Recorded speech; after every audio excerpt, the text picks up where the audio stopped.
Wow, I dated myself a little bit.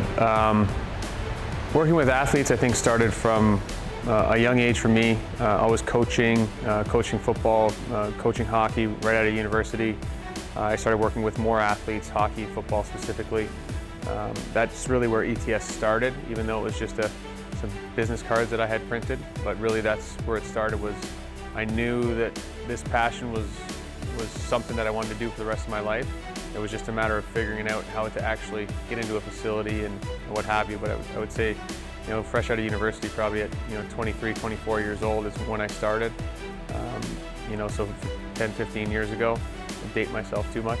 And then ETS really started in 2008, and that was out of the university setting, a little closet that we had there.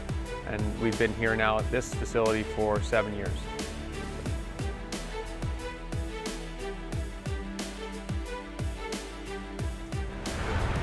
Like we were talking about before, athletes now tend to play their sport almost too much, to a detriment to some degree. So in season becomes a focus on recovery, and how we can recover properly, how we can get ahead of injuries or setbacks or what have you. The maintenance, I don't really like saying that word because I don't really think it exists. I think you're always either trying to improve or you're trying to recover. So it's a matter of putting in a proper plan together that allows for the athletes to continue to get better, even if it's very incremental, and to speed up recovery in any way, shape, or form. And usually there's part of that training is included in that recovery process. Off season, it's movement. It's movement and how to make movement more efficient. Obviously strength and all those other things that fall into a program, but at the base of it, I really think it's movement. And if we can get our athletes moving well before we load them up or before we try to teach them anything more intricate, movement is at the base of it.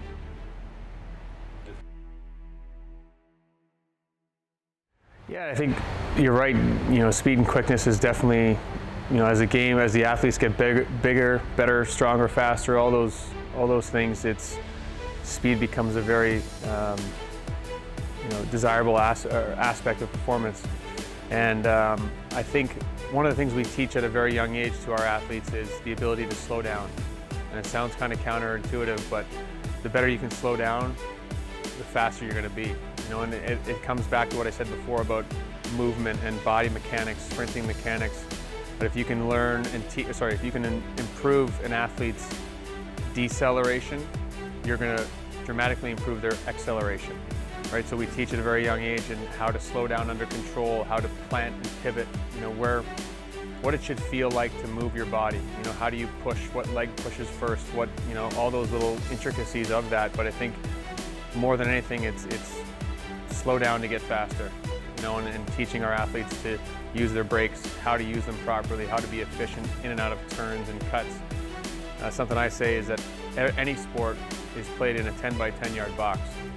If you can evade someone, if you can get past somebody, really that's such a crucial part of really any sport, especially, even hockey, yes, it's played on a very large sheet, but, if you win that 10-yard puck race, you're getting to the puck first, you make a decision, you make a pass, absorb a hit, whatever you have to do. I believe that's a huge aspect that that we focus on, and I think we see the results of that. We see the results of athletes being able to express the speed more efficiently and over and over and over again because they know how to brake, so they know how to slow down, they know how to stop, they know how to plant. So I think that's a huge component of it. You said it's flow, and when you're designing a facility, sometimes the room is what it is. This is a pretty odd shaped room, specifically here, and you have to make it work. You can't have things that nobody uses taking up too much spaces, or you can't seldomly have one thing that's going to get used that much because there's only so many people you can fit in here. So I think it's about, when we redesigned this with you guys, it was about getting that space back, and having stuff that is stuff that we can train on, you know, and we don't have to worry about athletes falling and what have you. And that's what this has now become, is, you know, we can get a lot of work done in the space that we've created. I think that's probably been the biggest improvement with it, is that you know, space is key, and it's tight in here, and when you have that flow and when you have it right, it's a nicely moving orchestra, and there's lots of noise and there's lots of chatter, but if you get the flow right, it's efficient. And, you know, even on the business side, it means that we might you know, get some more people in here per hour or what have you.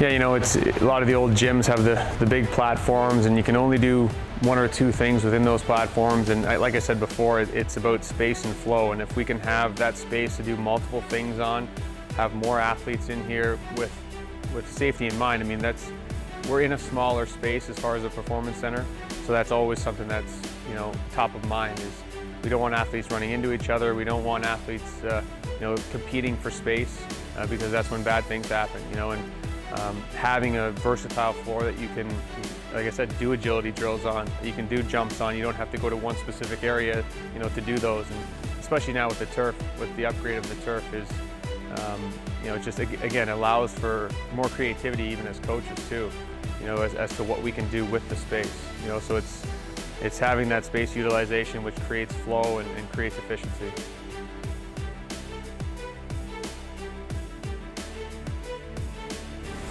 I think, well, customer service was a big one. When I spoke to John and yourself, it was about, here's what I need, you know, and here's how I see it. And I think the process of learning how it's actually done, you know, that you can't just pick it out of a catalog, and the education side of it, I think, was what I really enjoyed. Was, you know, which again is part of customer service, in that, you know, you guys walked me through the products, the difference in the products, you know, what means what. And I also there's a big trust element there, you know, even with the colors and you know, and all that kind of stuff. You know, the suggestions that were made were perfect, you know, and I think that helps me, because I'm good at one thing, and it's not flooring, it's training, you know. So I try to leave the experts to, you know, what they're experts in, and that was a big part of it for me, and it helps, and it shows, because when people walk in here now, they're blown away at, you know, how did you get bigger? Well, we didn't. We just utilized the space better, and we got a much better product in place.